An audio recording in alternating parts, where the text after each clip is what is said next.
Hey, welcome to Task Force Geek. My name is Dark Cooper, and today I am joined by Walt and Beth. You can see them right there.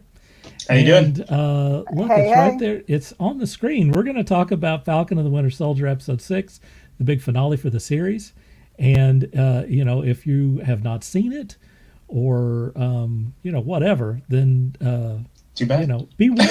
Too bad Be for warned. We're that. going to talk about the whole thing. We're going to talk about the end. We're going to talk about the beginning. We're going to give everything away. It's all going to be right here, right now. And so if you don't want to hear about it, then please, check Turn back this later. off. Check back later. Watch the show. Walt just said that he's seen the show 4 times already. It's 3 p.m. Central on Friday, and Walt has seen the damn thing 4 times already. I have seen it once. I've seen it once, and I What? almost watched it at 4:30 when I got it. What's Go that? to the bathroom. What's that Booker T used to say? Four time viewing. So we know our subject here. The last time we did this, I ended up, I only watched it once, but I took a big bunch of notes, and it's a totally different thing when you're getting ready for a show versus just watching it for fun. So hopefully later on this evening I'll get to watch it, for fun. But anyway, just to say in general, my personal anticipation for this episode was way off the charts. I was very much anxious, especially after, I knew where they're going with all of this. And to be honest, there weren't many surprises. I think that a lot of the things that we mentioned over the last few episodes we talked about kind of came to fruition on this sort of thing. But the payoff was so good on this episode. I mean, they really seriously executed on this episode. I was very happy with the way that this all came together. And so to begin this, and I want to say also that we are live. We're on live on Facebook this time, on Twitch, and on YouTube all at the same time. So, as always, if you're watching us out there and you want to leave a comment, then we'll get this, and you're welcome to participate in the conversation here. So the first thing that I want to talk about is the suit. We got the suit. We got the suit right off the bat. I mean, they didn't play around. I really thought that they'd kind of hang on to. This was all, finale. This entire episode was finale. So, just basically, how did you feel when you saw the suit for the first time? Hopefully you saw it on the show instead of, because I'm sure it's all over the internet now. It was all over the internet. I have stayed off the internet, for a couple of reasons, and one of them is I wanted to see the suit on the show. Same here. So anyway, I had the advantage of traveling yesterday, so I you wasn't were off on the the grid. internet. I was off the grid and stayed away from it because I wanted the reveal. I wanted the reveal when I wanted sat that down and moment watched it. when Yep. I wanted that too. So Yep. anyway, how did you feel about when you saw it, and how's it different from his old outfit, I guess? And first of that, I guess I'll go to Walt. It's not that much different. It's not. It's not that much different from the comics. I mean, there's a few tweaks here and there, and there's actually an article on Screen Rant about it.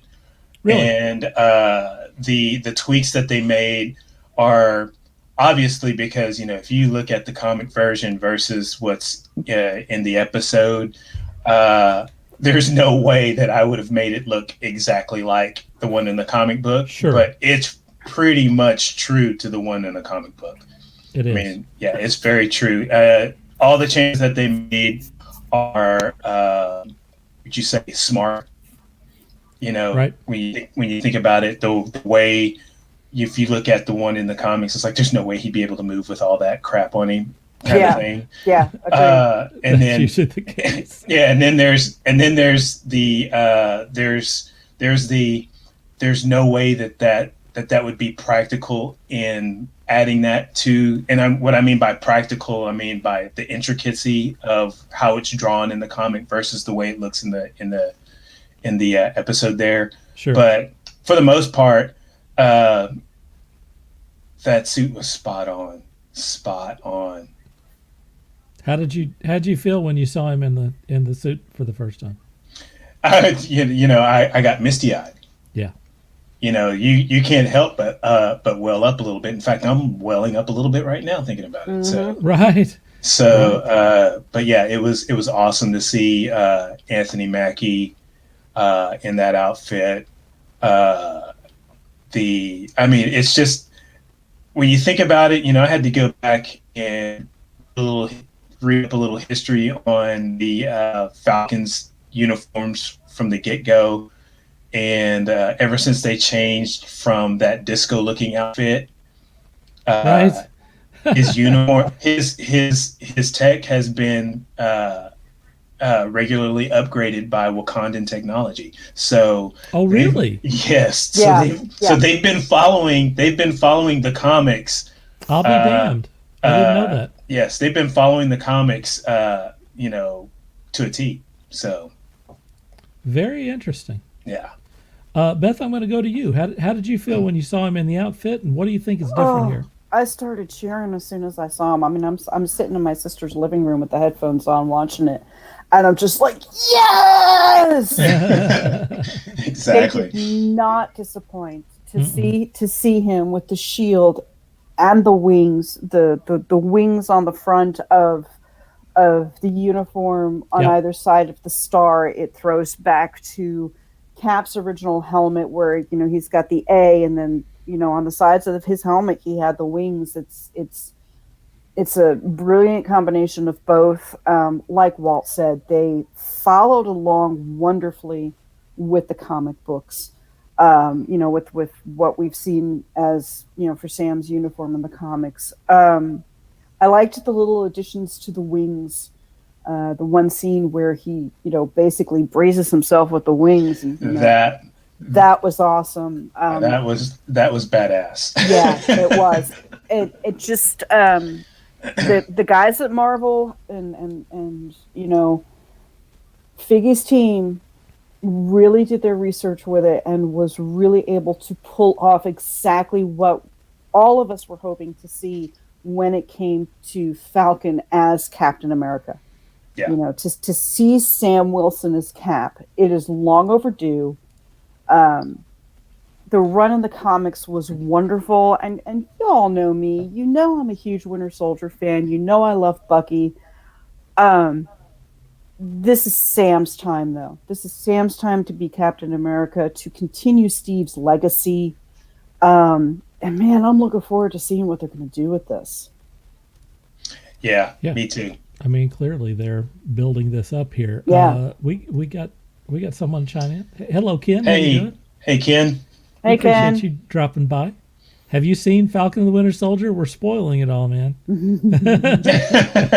Just so you know. We want you here. But as far as, look, my anticipation really was, for this episode, was seeing Sam in that outfit. Yeah. I really wanted that moment. I was really looking forward to it. Wow, the suit and the moment did not disappoint. It was really powerful, I thought, from a lot of different angles. The suit is sharp. Mackie makes it look good. And he does. I like the way that his face piece is, and it's all more complex. There's more going on there. The colors are super cool. The way that they did it, it's very iconic looking. Let me. Ken says, "Heck yeah, I guess he saw it." So he's with us here. Cool. All right, yeah. Cool. So if you have any comments, just chime in for us, man. I think that it's very clear now that the entire, the writers that be at Marvel had the ending of Endgame, and where he gets past that shield, and they could have, 2 or 3 years from now, we could have just seen Sam show up in that outfit, and it would have been cool. But I think they said, there's a story here. Instead of just putting him in the suit, letting him do the thing, let's let him choose the suit. Let's let him choose the shield and do all that sort of stuff. It's very clear that this was their way of, making him Captain America. And I think that having these 6 episodes was far more powerful than if they just had him show up in the next, whatever, the next Spider-Man film in the outfit. It just wouldn't, it would have been cool. But it's so much more cool that they told this story, that at first he says, this is not for me. And then you find out why that's not such a great decision. Yeah. And the rest of it about, how he gets in there. Let me ask you guys a question. Do you think that he has vibranium wings? Uh-huh. Oh, yeah, definitely. Uh-huh. I think so, too. I mean, Definitely. That helicopter came down and hit him, and it was just him and those wings. Yeah. So, that's a pretty powerful upgrade. Yeah. Well, we know, this whole uniform came from Wakanda. So to think that there's no vibranium in the uniform kind of... Yeah, why would they? Why would they make it out of whatever they call it, Durasteel or whatever? Right. I'm also thinking that, and the funny thing was, yesterday on the flight here to Virginia, I was watching Black Panther, and I was kind of in the back of my head analyzing the scene in Black Panther where Shuri is showing T'Challa the new uniform, and when he kicks it, and the energy dispersal on the whole 9 yards, and I'm sitting here going, his suit is built by Wakandans. There is probably some sort of protection built in the suit for kinetic energy or something else that we're gonna. If we're not going to see it right now, we're going to see. We're going to see something. Yeah, he didn't get hit where we would know if it was bulletproof or anything. I kind of thought that it would be maybe a metal suit. That's not what it was, clearly. But vibranium wings is pretty high. Yeah, it's pretty awesome. Yeah. You're not going to be able to do. No one. I guess the point is that when he fought Walker and Walker ripped those wings off, there ain't no one going to be ripping those wings off. No. Oh no. So that's a severe upgrade, there. And obviously, protection-wise, as long as he has those wings or the shield in front of him, he's pretty protected. Yeah. I liked the scene where he basically turned into a turtle. Yeah. That scene was on pretty the bridge, awesome. where he's protecting the person and he just folds over him and the wings just fold completely around them. And I was just like, yes. That was cool. It's good stuff. It's really good stuff. And it was good stuff. Plus, he's using the shield as a projectile, And anyway, they've definitely upgraded Sam overall, I would say. Yeah. So let's talk about him owning it and just saying, "Hey, I'm Captain America." What do you think about that? What's going through your mind at the time? Just yes. Yeah. When he came out. Well, actually, what I think about that is when he first said it, the guy goes, "I thought he was on the moon." That was my gag. That was my next point. The conspiracy theory. I burst out in laughter, because that's like right after he makes his scene in the suit. Yep. And he's like, "Who are you?" And he's like, "I'm Captain America." Right. He's like, "I thought he was on the moon," And I burst out in laughter because I was like, "Oh, that's a callback to the first episode."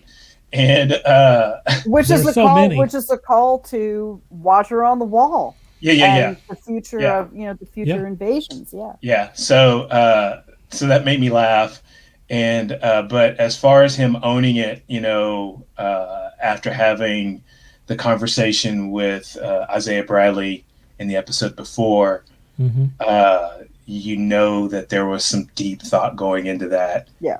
And and I don't want to jump ahead, but him making that statement, and then later on his speech, which I know we'll talk about later. Yeah, that's coming up. It was pretty powerful. Yeah, pretty powerful stuff. Yeah, not just powerful for this silly television show. Oh no, I mean, first I thought about two of my uncles that served in the military. Yeah. Actually, I should say three. Two of which that are still living were in Vietnam. And then, and I can even throw in my grandfather in there too. But one of my uncles, my great uncle, actually served with the 332 in World War II. So, but his deal was that he got to Europe after, when he got there, Hitler and Germany had already surrendered. Wow. So his big deal was that he got there and he didn't get to show his stuff. Right. So he might be fortunate that he did. Right. Yeah, pros and cons with that one. So there he was stationed in Italy, and he's like, well, Italy was a beautiful place. So that was about it. But yeah, I think about that and how they were actually, in a sense of the word, very much, patriotic, wanted to show their stuff and everything. Of course. Mm-hmm. And they come back and, not really heralded until like today. So it's pretty powerful. Long overdue. Yeah. It's pretty powerful when he comes out and says, hey, I'm Captain America. I'm Captain America. And with all of the, he explored all of the, the issues, the challenges, the pros and cons, of having that shield, of being that character, of putting the stars and stripes on. Yeah, pretty powerful. Ken's statement here. He says loved how he had to grow into it mentally to replace his friend.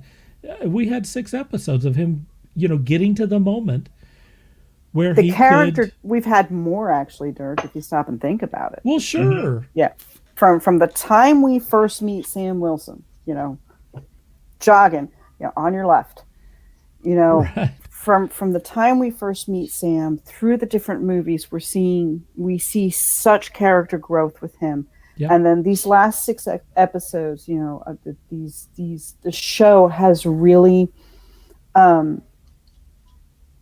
brought out who Sam Wilson is. And, for a lot of people who haven't read the comic books, this show was extremely important for that reason. Sure. The what we talked about last week with character development, we have seen such deep character development with Sam. Everything that he goes through with his sister, not feeling adequate enough to carry the shield, which, the comment that Bucky makes to him, if you don't feel that you were good enough, then, I'm not good enough, because our friend believed in both of us. And if you don't feel you're good enough, I'm not good enough either. If he's fallible, then it throws everything to, And we had to have this growth. We had to watch him go through this, not only for himself, but also to help Bucky. Because, Bucky's his sidekick at this point. They can call each other coworkers all they want. They've proven that it's more than that. And to hear him say, "I'm Captain America," I mean, it was so heartwarming for me to see this, to see the development, to see them take the issues of today and present them in a way that makes people go, "Oh yeah, you got a point." This couldn't be more timely. It's extremely no kidding, very relevant. No kidding. I mean, it's it's not right on the nose, because that's not what they're doing, but it's very much of the time. Yeah. No, very much. But in a way that's welcoming and good storytelling. Yes. Good storytelling. Excellent storytelling. Sure. Yeah. Hey, let's talk a little bit about Bucky's bike stunt, and the refrain that has gone throughout this last episode, which is that he is no longer an assassin. He's a savior. Mm-hmm. He's a savior. Right. This is our 1940s Bucky. This is the Bucky that we saw in Captain America: The First Avenger. Yeah, the first thing I thought though with the motorcycle was, couldn't you have found something with a little more speed and power? But okay, not really sure if we want Bucky driving anything faster than that. But I'm just glad he didn't take the bagger, right? because that would have because when you think about it, and this is what I laughed about was the bike stunt first. It was like, I'm sitting there going, don't take the Harley. Don't take the Harley. No, don't take the Harley. And he didn't take the Harley because when you think about it, Cap was riding Harleys the whole time. Yeah. Yeah. Yeah. And Bucky wasn't. Bucky was right even in Civil War. I mean, he's on a street legal bike. He's on a right. You know. Right. Yeah. So I'm just like, don't take the Harley. Don't take the Harley. He didn't take the Harley. I'm like, okay, cool, because you look much better on the other bike. So. Yeah. But no, that stunt was, as they say, off the chain. Yeah, it was off the chain. Actually, I thought the stunt was cool, but what I really liked was what's her name says we need to cause a distraction, and the other Flag Smasher ripped off the gas tank. Right. And use the gas. I was like, wow, that's all. No. The fact that she used the gas tank, didn't like rip it off and then opened up the cap or whatever. But no, she ripped off the gas tank and started pouring the gas out of the ripped hole. I thought, okay. I said, that's innovative. I said, this is like watching a no holds barred cage match right now. Right. Wrestling match, and I thought that was so cool. Yeah. Because that little detail to me was like, that's pretty cool. I appreciated the pulling of the parking meter out of the ground and using it as a baseball bat as well. I thought that was great. Yeah, that whole little scene, Bucky not being an assassin anymore. Yeah, I mean, he was saving lives there. Yeah. Instead of shooting people. It was a big turn on him. It was him acting on what we saw in the last episode, which was him dumping the bullets on the ground in front of Zemo. Yep. Yeah. It was he was doing what Sam told him. Sam told him, you need to do the work. Right. We saw Bucky do the work. We saw it throughout this episode. In fact, we didn't see him use a gun at all. No. Or a knife. No. So, that was pretty awesome. I mean, even in the last episode, he used a knife, but he never used it on anybody. Right. I mean, after he had the knife, he just chucked it in the ground. So yeah. I mean, we're used to seeing him with a, automatic weapon or a handgun or something. Weapons all over himself. Time. Oh yeah. Walking arsenal. Not this time. He's a very, very different character. Yeah. And also more payoff for everything that we've had going on up to this point. So Sharon is the power broker. I think we said there was a good chance of that. Yeah. Out of all the one of the things that is kind of funny on all of these things, including WandaVision and the movies and everything else, is that for the most part, Marvel plays pretty straight with you. Yeah. They didn't say that it was someone who wasn't in this entire series. They brought in Sharon early and talked about the power broker. I always felt like they did say him and he and all that sort of stuff. I always felt like that was a swerve.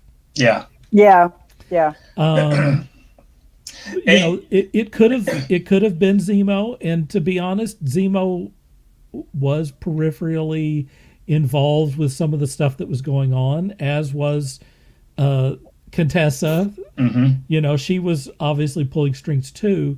But Sharon is the Madripoor power broker, and now is Agent Carter again. So she's in the United States government and is ready to put everything up for sale. Yeah. There is so much to That's unpack with pretty Sharon Carter. crazy. And Yeah. to me personally, she still may not be the actual power broker because she's on the phone, With someone. with someone. Yeah. And that someone might actually be the power broker. So we're still, I'm still unsure she's the power broker. It may be something else that we don't know yet. Yeah.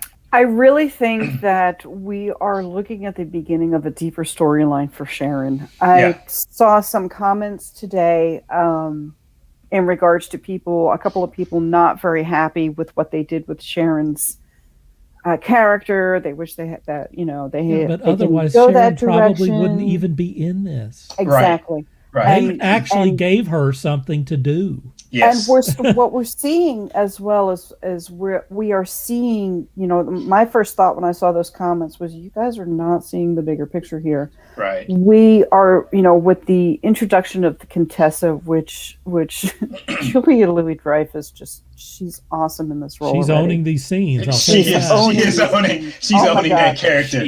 She is totally owning that character. She is chomping on those lines. I need to see more of her, and I need to see what they're going to do with Sharon, because what we're starting to see here is we're starting to see them bringing in some peripheral storylines that people may not be as familiar with, like, the storylines with the Femme Fatales and with Janice, which eventually leads to the Thunderbolts and everything, and Madame Hydra. And I don't think there's any doubt that the Thunderbolts are coming. Thunderbolts are definitely because coming. the Raft was mentioned many times in this. Yeah. And Zemo was shown again. I mean, it's coming. We're all over. I mean, either a series or we're getting something, or a movie. Yeah. We're seeing setup for something bigger.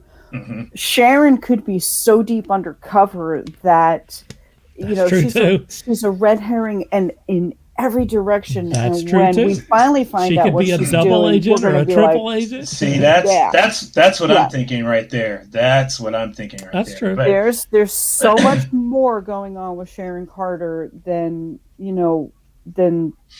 I mean, she in the comic book she had a relationship with Cap and everything, and while we don't have the same time frame or time span to work with the movies, because it's a movie and we don't have 20 issues to spread a story out on, we're picking up bits and pieces, and I think they're going for the bigger storyline with Sharon than just her being Cap's love interest and everything else. And I'm intrigued by what they're doing with it, especially with the introduction of Madame Hydra. Yeah. This is going off on a tangent here. That's okay. Go for it. But it's Sharon Carter. But that end credit scene, I have to say that I hope Emily Van Camp kept that suit. That power suit was hot.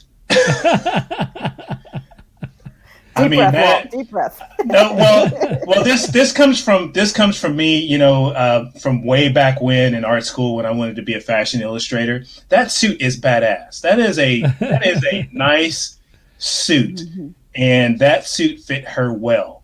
That suit was a badass suit. I just want to throw that out there. So Emily, if you're watching, I hope you kept that bit of the wardrobe. I hope you kept that one. Because that suit's badass. I realize that some people don't want to see her. She was the one I chose if I was going to go to Madripoor. She's the one that I wanted to go with. Yep. Yeah. And that hasn't changed. It hasn't changed. I think that people who want to see her as a good guy need to realize that she hasn't been in anything for a while. Yeah. And that even when she was in something, she was in a scene or two. Yeah. Her playing this character, this wherever this goes, means that you're going to get to see her a lot more often, and she is important to the MCU and another piece on the board, and that's a good thing if you like the character or you like her. She'll be in there more often. You're going to see more of her, so that's a good thing. And for as far as women and female characters, she's a heavy. Yeah, she is. Yeah, she's a heavy. Definitely. So isn't that good? I mean, isn't that what we want? Is more complex, characters and villains that are not tacked on. Yeah. And people that we don't really know what their motivations are, so that we might be surprised now and then. And she's not a super soldier. She hasn't been affected by the super serum. She is a plain, everyday just a regular person. Regular person, yeah. So to see where they're going to go with this is going to be really interesting. It occurs to me that since particularly Bucky and Sam got this kind of long form content, and Wanda and Vision, I have to think that maybe some of the people who are in the MCU are starting to feel a little jealous on this long form content, because they are really moving the ball on character development with all these characters. Up until recently, I said, Bucky's character development, or what was happening with him, happened in those post-credit scenes, for the longest time. Yeah. That we kind of, it's like, hey, here's what's happening with Bucky. Right. Oh, okay. Like, hey, by the way, look. Right. So, by the way, we haven't forgotten this guy here. Yeah. Right. Yeah. So, now we got 6 hours of great character development where we've moved the ball on them and stuff. And it's just, really spotlight these characters. I mean, I have to think, I don't know. I haven't really, you never know, but with the internet, but I have to think that people are excited to see these characters now more than ever before. Yeah. I would agree.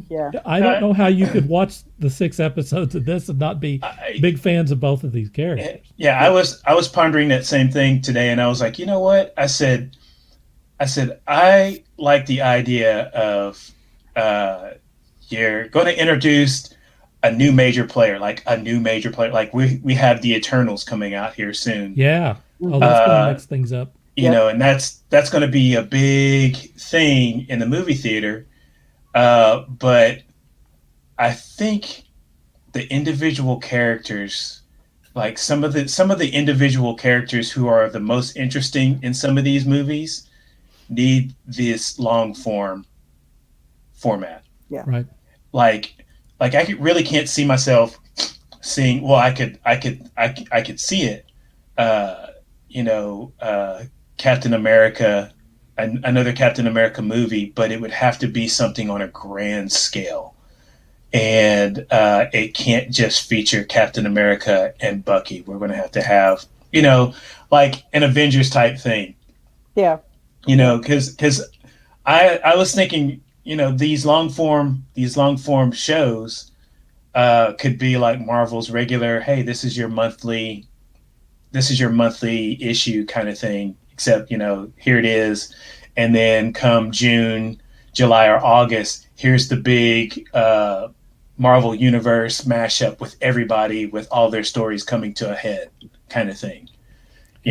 Or 4 years from now or 2 years from now, here's the big Avengers, big multi-movie crossover. In fact, we may not even get another Avengers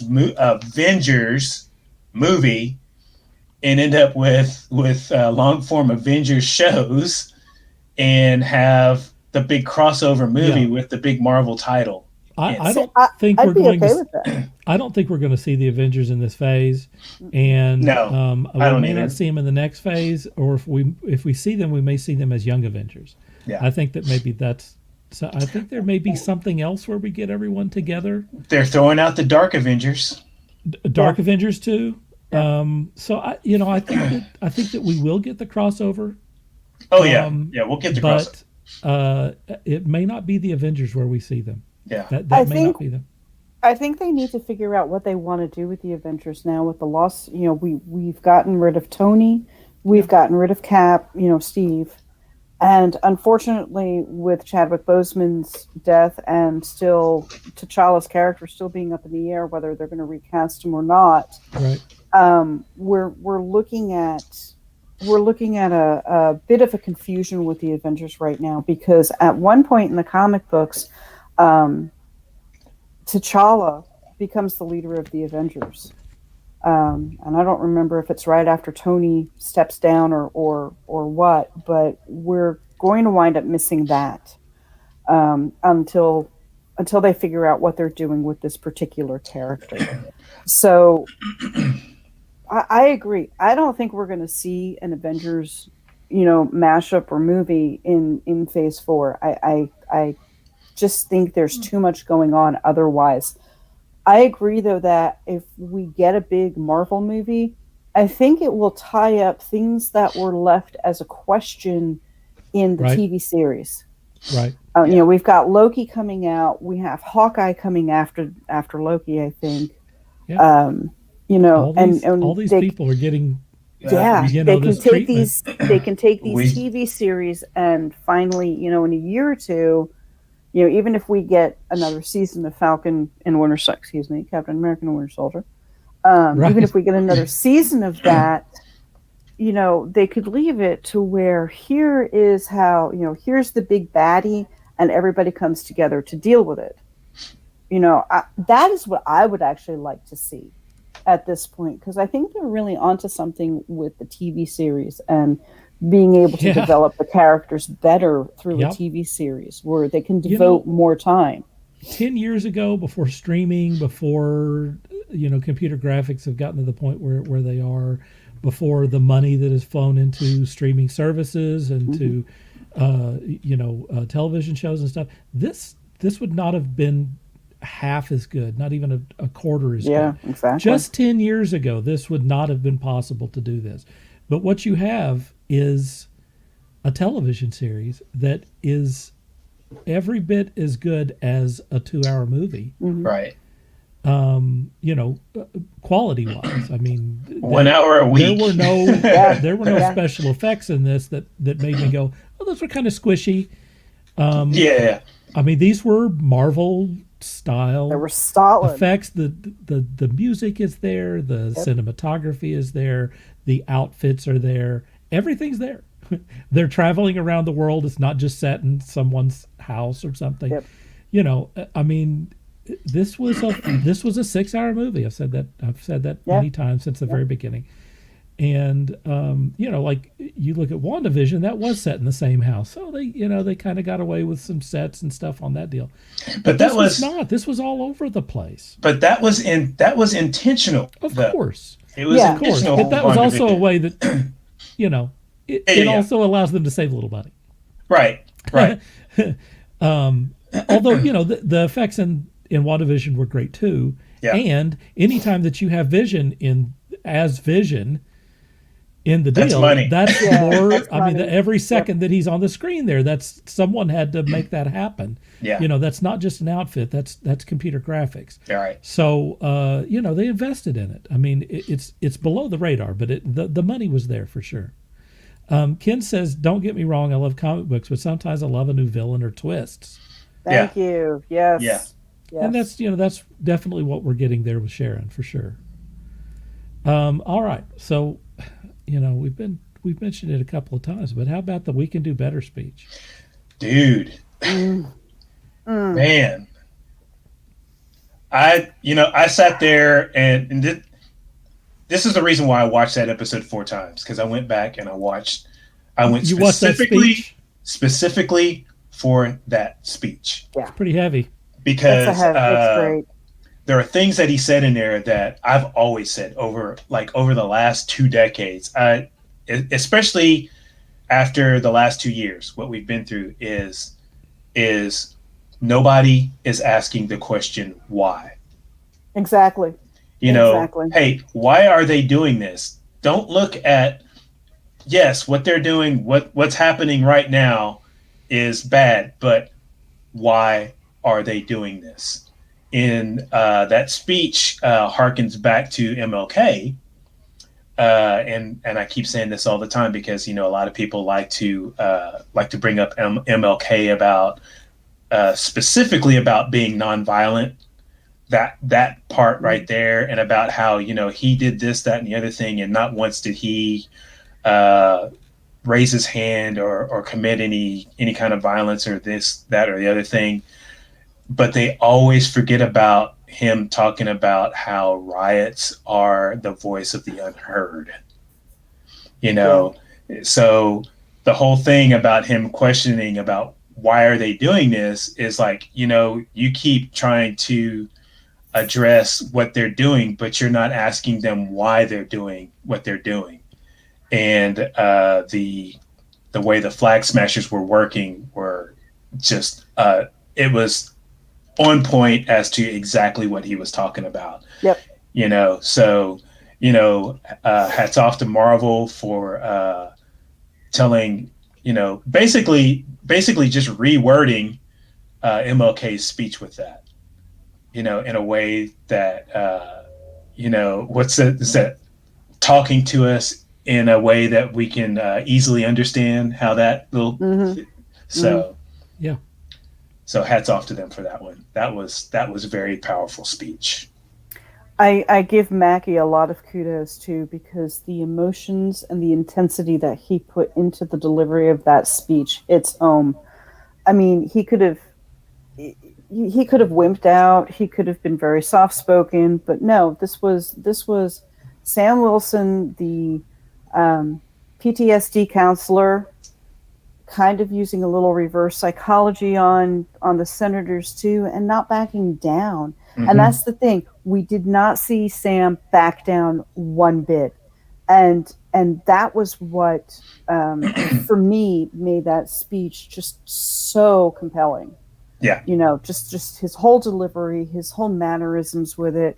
He's embodying Captain America, but yet at the same time, he is embodying the issues of the day as a Black man, and as someone who also sees the things that are going on around them from a different point of view. Yeah. And asking the right questions.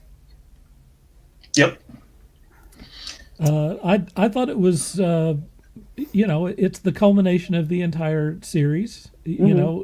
is him saying this is, what the shield means to me. And this mm-hmm. is, this is what you're going to get with me as Captain America here. Right. I'm going to hold everyone to account mm-hmm. for what they're doing. And it's, I am holding and representing this symbol, but I'm also going to say that we can do better.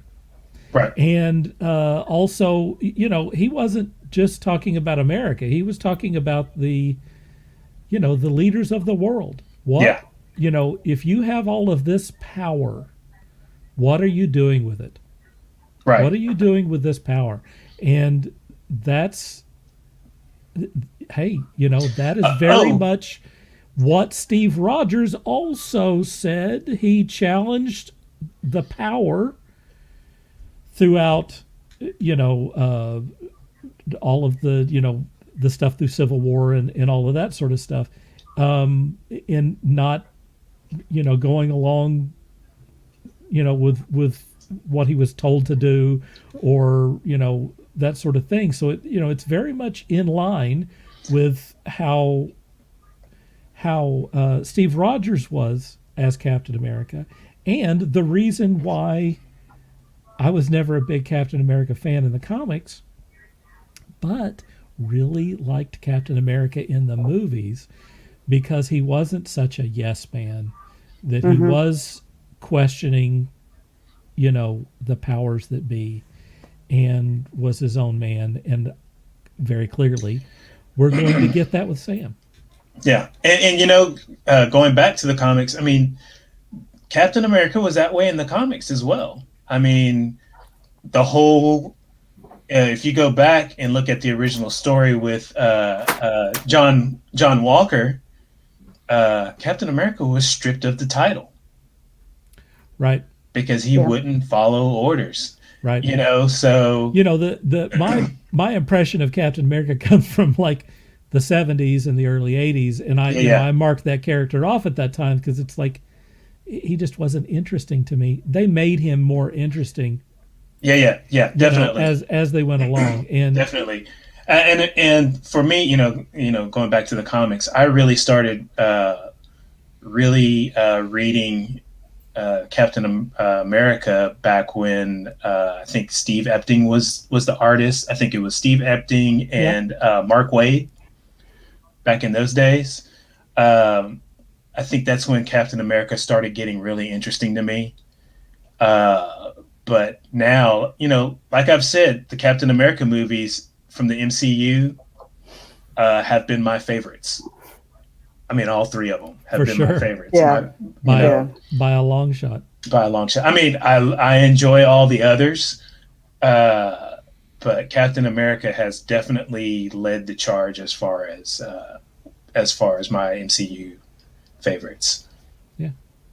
Let's talk a little bit about the kind of the denouement. There's a bunch of kind of things to wrap up and talk about. One is Zemo. They say Zemo got the last laugh, and yes, they talk about, hey, we're going to send these flag smashers to the raft. To the raft. Well, they didn't make it. No. No. No, they didn't make it. They didn't make it. Womp womp. I think that they're setting Zemo up to continue to be a character and maybe be a big character. If Thunderbolts. If that's what I'm thinking. Thunderbolts. If that's the path that they took in the comics, I mean, I was trying to figure out who the members of the Thunderbolts were. If U.S. Agent is one of them, yes. He eventually becomes one. The originals are, let's say, like the Beetle. Was it Moonstone, or was that her? Thunderbolt's name. Zemo's Thunderbolts. Was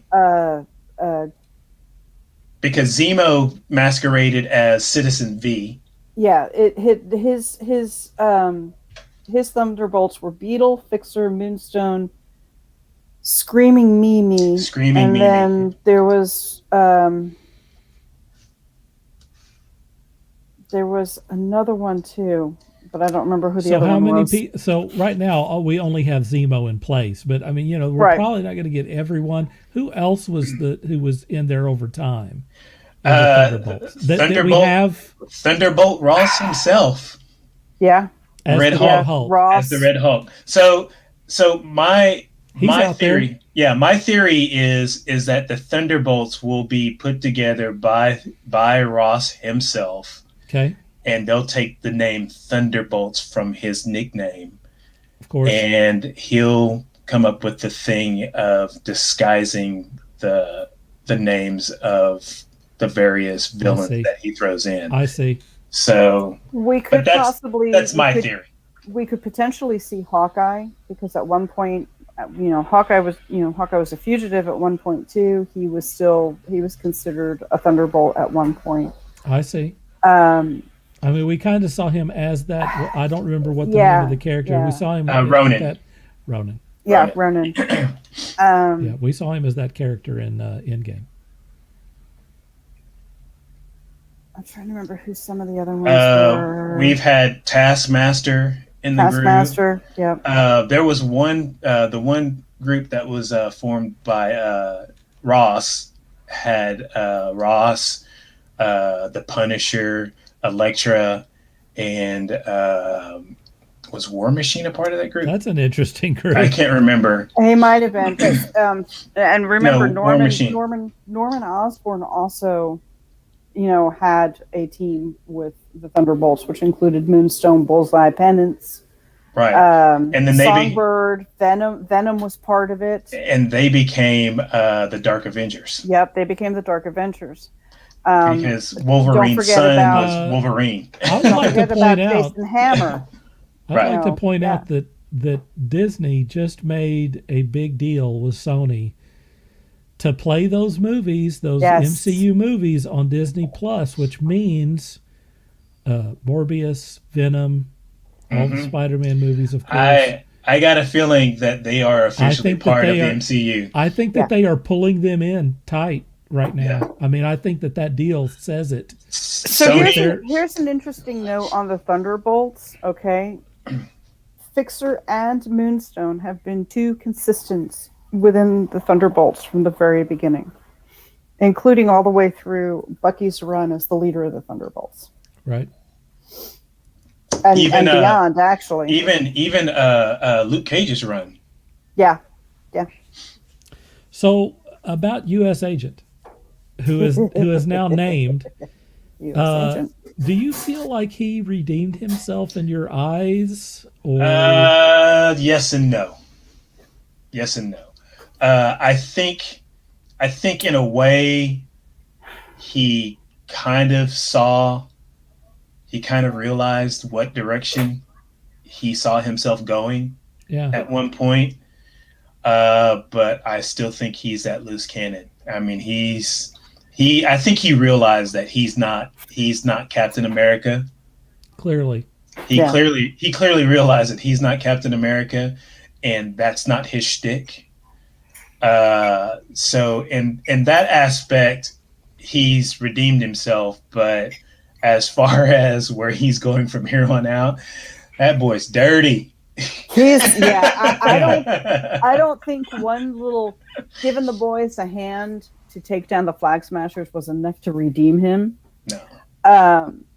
And I know from U.S. Agent's, backstory, it's going to take a lot more than that for him to finally be able to step aside and feel like he's done something right.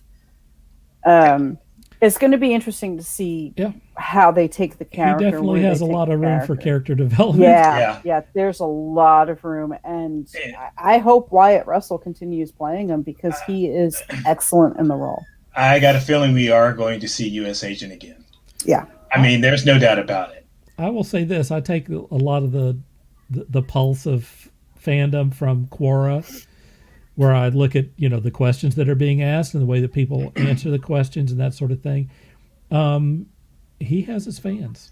U.S. Agent has his fans for sure. Definitely. And a lot of people are like, if he's an anti-hero or something, they're kind of okay with that. Yeah. They like that he's rough around the edges and something kind of different. I think we'll see him grow I will say that exponentially. Right. I see him as, how we have dark characters. He is our dark Captain America. He is the Captain America that will do whatever it takes. Yep. Without any kind of moral, what do you call it? Anything morally to block his conscience, because it was said, like he said, when he was being stripped of Captain America, he's like, I did what you asked me to do. That's, what you trained me to do. And I did it without question, and I would do it again kind of attitude. So it goes back to the conversation that he was having with Lamar at the bistro table when Lamar made the comment, you've always done what you needed to do to make sure the mission was completed. Yep. Right. That right there screams of moral ambiguity. Ambiguity. That's the word. Suddenly my tongue didn't want to say that word. Hey, sometimes, I hit those every so often. So he's going to be that dark Captain America that's going to do the dirty work when needed, and I think we're going to see him do that, through Janice, if they're going to go the Janice route with Madam Hydra and everything. Yeah. Let's talk about Bucky going back and crossing off some of those people on his list there. My heart. My heart. That was pretty powerful. I would have liked to have seen more of that conversation. I would have too. I felt a little robbed that I didn't get the reaction and stuff. Because I wanted to hear. I realize. Yeah. I realized for time and everything, but I wanted to hear him. After he said because he had no choice. Yeah. And I wanted to hear him explain that how. Yeah, I did too. What was the mission? Why was this guy targeted? Why was the old man's son that much of a threat to Hydra? he wasn't a threat to Hydra. The problem is that he was a witness. He was a witness. He was a witness to something. So there's so I wanted to hear him say that. So I wanted to hear him talk about how Hydra had him mind controlled, and how he couldn't do anything to control himself. You know, no matter what he had within his mental capacity, he had no. I wanted to hear that explanation, and I wanted to see what the old man's reaction was to that, because the fact that you could see remorse in Bucky's face. Yeah. I wanted to see how the old man reacted to his remorse. Yeah. Sure. But you know, you can't show everything.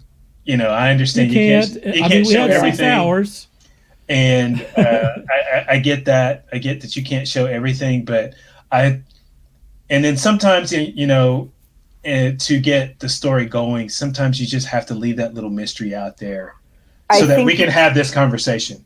I think the scene where he's walking past the bistro and he sees the girl talking with the old man, and she looks up and she gives him that soft smile and the look on his face, that's the answer. That's the forgiveness that Bucky was looking for, that Bucky needed in order to be able to continue. And we see that, and then we see him with Sam's family at the crawfish roast, holding his arm out with the kids hanging on it, and just carrying on a conversation like it's nothing. You know, I agree. I would have loved to have seen the whole conversation, but at the same time, the way they did it, the way they showed that Bucky was, as Sam puts it, putting in the work. Yeah. You know, with leaving the doctor the notebook. They did a lot very excellent quickly. Job. Yeah. I almost heard that old Incredible Hulk Bruce Banner music, like when he walked off into the when he walked off on the highway. You know, it's like dun, dun, dun, dun. Yep. And I was afraid that they were going to leave it like that. I was glad to see him at the back with Sam and his family and playing with the kids and enjoying the moment. I'm glad that they didn't just have him walk off into the sunset, because that would be very sad. Instead, he found a new family with Sam. So the last scene where they're looking out over the lake, when it's Sam and Bucky, they're both smiling. Yeah, you can see they're both finally at peace. Yes. And I think that's what we all needed. We all needed to see that particular closure with those two characters. For sure. Oh, and actually, it goes all the way back to after the fight scene at the opening, when after Sam gives the speech, and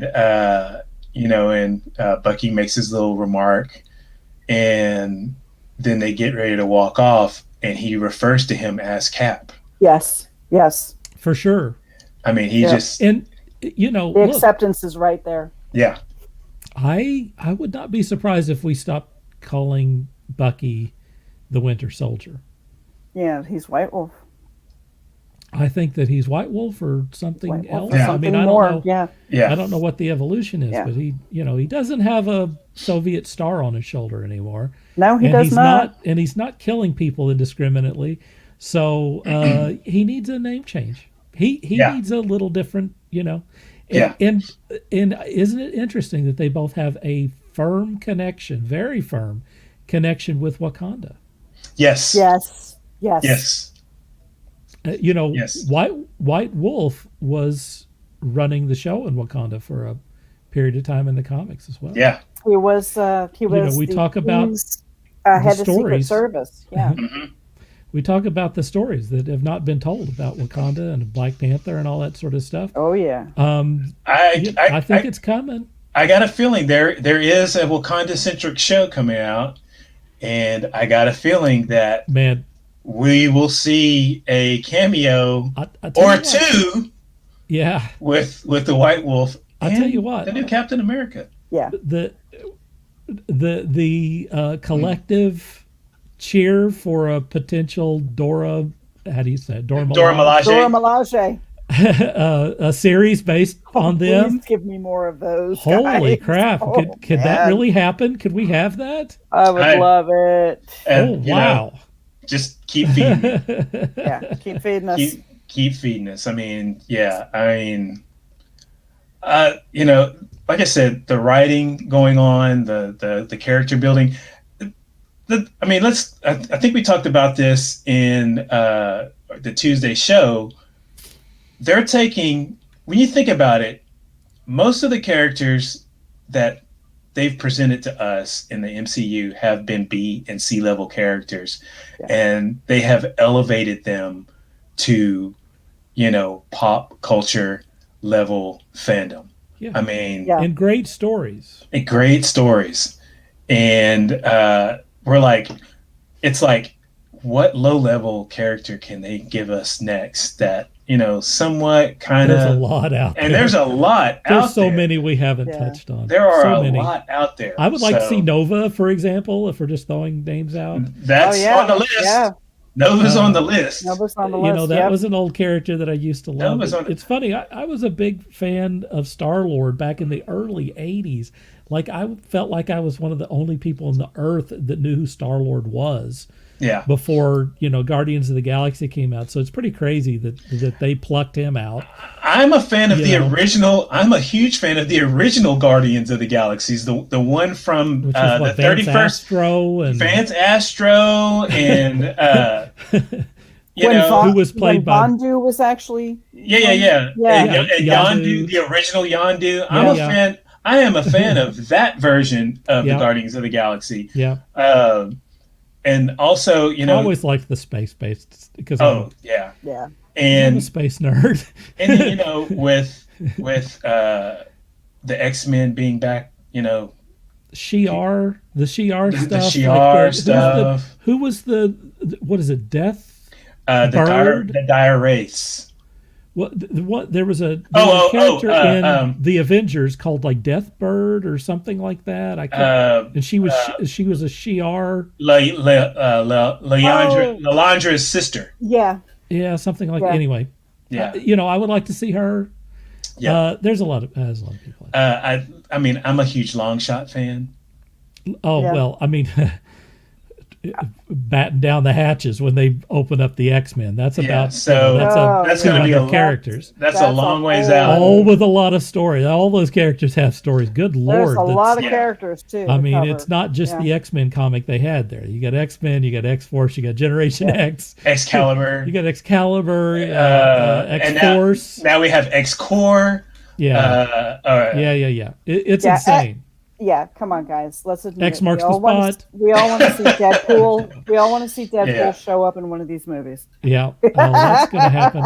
That's good. I think we're probably going to. You know what? I think we're going to get Deadpool first. I think Deadpool is going to be the introduction to the mutants. So. Somehow. Hey. I wouldn't be surprised. Multiverse of Madness. If we see him in the Multiverse of Madness, it would be. It's almost going to be a disappointment at this. Perfect. If we don't see, even if it's for 2 seconds. Yep. I'm going to be surprised if we don't see him in there. Yeah. I have another couple of things I want to talk about on Falcon and the Winter Soldier, and one of them is very important, which was Isaiah's moment. I don't know about you two, but it is as much as the appearance of Sam in the outfit and him proclaiming to be Captain America or doing his speech, as much as those were all powerful moments and stuff.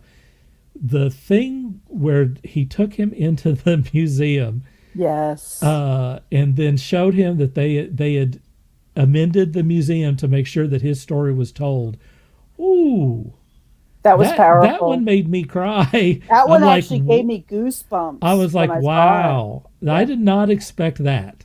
That I did not expect. I didn't expect that either, and I take that to when Sam was talking to Sharon that he's got pull to make things happen. Yeah, and that was one thing. That was one thing I didn't expect, that he had enough pull to have that thrown into. And another thing I want to point out. There's a little subtle things that have been going on in that whole thing too. like every time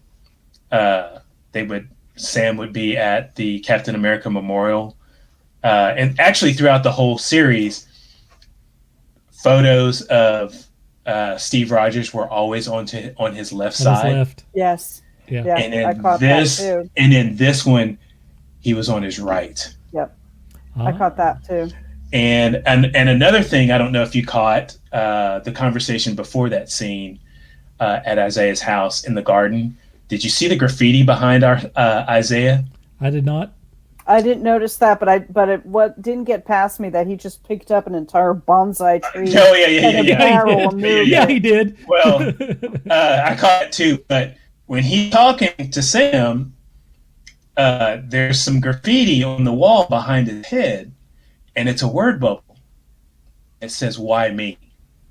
Wow. Oh. It's a big All right, question. Dirk, we're gonna have to go back and rewatch it. Says, "Why me?" Well, I haven't seen it 4 times like some people. I know. Right? And I caught that. I caught that around the third viewing, and it was like at the tail end. I was like, okay, I got to watch this again so I can see exactly cool. what That's it said. That's a good catch there, Walt. And it's a word bubble, and it's right by his head, and it says, "Why me?" Good catch. And that was before they went to the memorial, and I was like, that is a pretty powerful statement with that little piece of graffiti. Yeah, wow. A pretty powerful statement. So kudos to them for throwing that in there. So go back, watch it. I mean, it's perfect. Cool. I mean, and it is a literal comic book style word bubble, and it says "Why me?" Nice. That's right on target. I will watch that. That's cool. And I thought that was pretty cool. I have one other major thing that I want to cover here, and I talked a lot about storytelling in the last episode, and about symbolism and how it's portrayed throughout this series. I talked a lot about the boat and how the boat was established from the very beginning of the series, and it became a symbol for several different things in the last episode.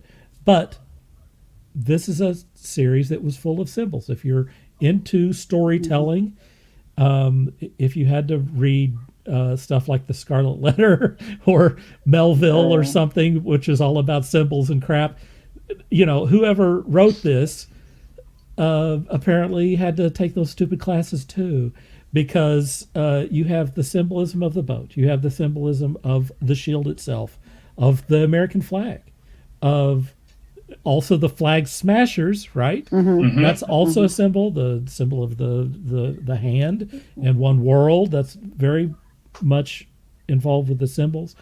To Steve Rogers' book that was mentioned throughout the thing. It was a constant topic over and over again about making amends and doing the work, and respecting your past and making it right, and that sort of thing. And how at the end of it he had crossed all of his names. Bucky had crossed all of the names out of it and gave it to the therapist and stuff, as if to he gave it to her in like kind of a gift box or whatever. The gift bag.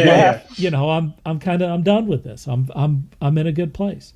But that was a symbol. And also, you have the photo of the old man's son, which was a symbol of of the many people that the Winter Soldier killed. We got to see him again. And so over and over again we saw symbols that were presented in this show, and came back in multiple episodes to check in and to tell the story in a way that's subtextual. I think that's really interesting. And the reason why I mentioned that is I wanted to give credit to the guy who wrote this and produced it. His name is Malcolm Spellman, and it's like, who the hell is this guy? I don't know this guy. He is the producer and writer for Empire.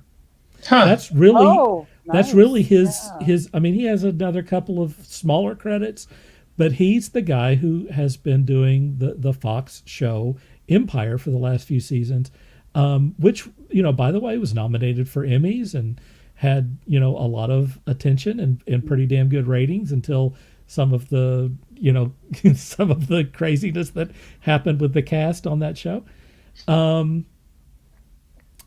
Anyway, can we take a moment to give a tip of the hat to Malcolm Spellman, Definitely. who crafted this thing? I talked about how well it's written. It's not just him. Anything that you're going to write with Marvel shit, you're going to have to also, you're going to have to run it by Kevin Feige. You're going to have to run it by the Marvel team, and plus coordinate, because the MCU goes across the stuff. But all of the stuff that I'm talking about, that all of us have been talking about, Walt, you talk about the graffiti on the wall there and stuff. I have to think that by and large, these symbols and the storytelling and the way that they checked back in with these characters and that they completed these arcs, you got to give a lot of that credit to Malcolm Spellman. So look out for this guy. I mean, I kept talking about the writing from the very beginning. Yeah. On this thing, let's hope that Marvel tackles him. Keeps a hold of him. Because he brought it. He brought it in this series. I want him to do other characters. I want to throw in one more thing, because they were doing a lot of callbacks to various actions. People were doing like physical things that harken back to past movies of things. Yeah. And there's one that I caught because, like I said, we talked about this yesterday. I binged watched the whole series yesterday before watching episode. Yeah, this is a series I could definitely watch again. Yeah, before watching this last episode 4 times today. And one thing I caught in the last episode, there is a callback to Infinity War. And remember when they were trying to remove the gauntlet from Thanos on his home planet? Yeah. It's the same thing with them trying to remove the shield. Oh, sure. Yep. No, I didn't mention that, but it was very clear that was a redo on that moment. It was a redo on that moment, and I caught that. Where they won. Yeah. Where the good guys won. Right. Yeah. And I was thinking about that. I was like, that's straight up Infinity War. I like that callback. Yeah, yeah. And I loved all the symbol. We were talking about the symbolism. I mean, that I love symbolism, and I love that stuff. I do too, man. If it has extra elements, Yeah. So, there's one you didn't mention, and that's Bucky removing the glove from his hand. Yes. When he's talking to the old man. Yes, he showed him his hand. He finally showed him his hand, and that's almost like him taking that glove off is the last piece. It's the last piece of the Winter Soldier to go away. Well, not only that, when you think about him taking off that glove, that's not the same arm either. No, it's not. So that's not, because he has the Wakandan arm. So that's him owning his new self. Yep. So that, all that symbolism is just really, really just... It's great. Well, and it makes me think that there's more stuff in there. Yeah. Which is always interesting to me, and it rewards multiple viewings and paying attention to stuff, and then, callbacks. Marvel has a lot of that sort of stuff going on. I've mentioned Quora several times. Yeah. Quora is very good about picking apart, symbols and callbacks and things that were, mirrored not just within a movie, but also throughout the the MCU. And there's a lot of, small little details. One of my favorites, and this is tongue in cheek. This is the tongue in cheek moment. During Phase 2, they had a little call out to Luke losing his arm from the Star Wars movies. Just in everything in Phase 2, there was somebody losing a hand. Yes, I noticed. I caught that too. It was kind of like, what is going on here? Yeah, and it was a callback. It was a callback to Luke losing his. It was kind of like an homage to Luke losing his hand. Yep. So, and that's my little favorite tongue-in-cheek symbolism in the Marvel movies, because you had. you had Thor losing a faux hand. You had Claw losing a hand. You even had what's his name from Agents of Shield losing a hand. Coulson lost a hand. Yeah. So there were all these people losing hands in phase 2, and I thought that was kind of funny. And Rocket trying to get as many as he possibly can from everybody. How much for the arm? Yeah. How much for the arm? Not for sale. I'm going to get that arm. Yeah. That was pretty cool. Do you guys have any final thoughts about this episode of the series in general that you'd like to impart? Love the series. There's definitely going to be a Captain America and the Winter Soldier season 2. Yeah, I hope so. Bring it on. I mean, this is a great way. This is a great way to continue that story. I mean, I don't think we're going to get any more Captain America movies, so to speak, but we need to have more of Sam and Bucky. There was some news where instead of saying this is a one and done, here's the deal. They put up WandaVision as for I don't know if it was an Emmy, it was something for an award. Something like that. They put up WandaVision as a limited series, and they put up Falcon and the Winter Soldier as a regular series. Yeah. Now, they might have just done that for the purposes of not having their shows compete against each other out there, because it was, it's 2 different categories. Don't tease us that way. I think that, and they talked to one of the producers and they said, look, the response to this has been really excellent.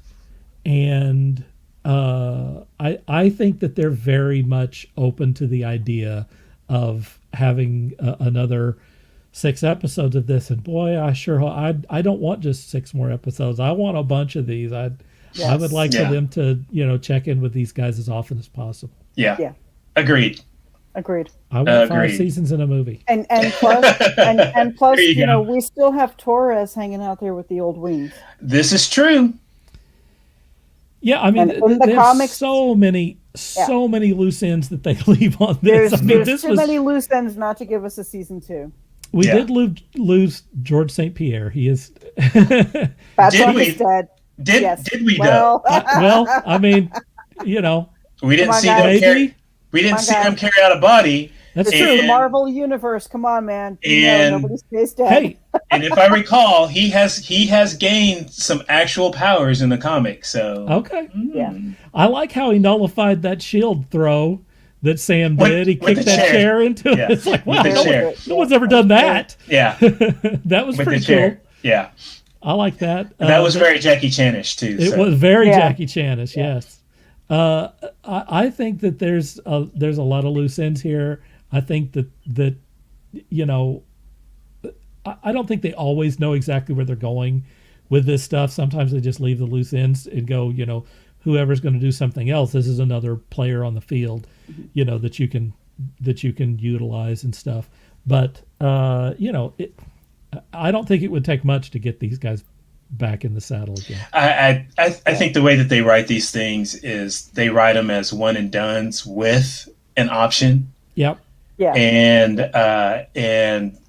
as we all know, the MCU timeline has been broken up, and this is just one of those things where if it is a hit, we can fit it in. We can fit in more stories. Right. Sure. Yeah. And if it's not, then if it's not, it's over. Yeah. But they knew they had a hit. They knew they had a hit. Yeah. They had a ride. They have to know that. Yeah. And I mean, they know what the numbers are more than anyone. But Falcon and the Winter Soldier was out doing everything that they had done previously, and other, in comparison, other, streaming series and stuff. So, Loki has some big. The people have spoken. Now. Yeah, how long is it till Loki now? About a month. About a month. Yeah. Loki's got some big shoes to fill. Not till I think that's going to be a blast too. Not till June. So yeah. All right, guys. I think we're going to wrap it up. We've gone We've gone even over the last episode, which is pretty crazy. That's surprising. It was a lot. Talk about. It was a lot to unwrap. So Yeah, There was. There was. Absolutely. Well, we want to thank the people that watched us, and particularly people who commented on this episode. We appreciate it, and all the people who are watching this instead of live, they're watching us on YouTube or Facebook or Twitch after the fact.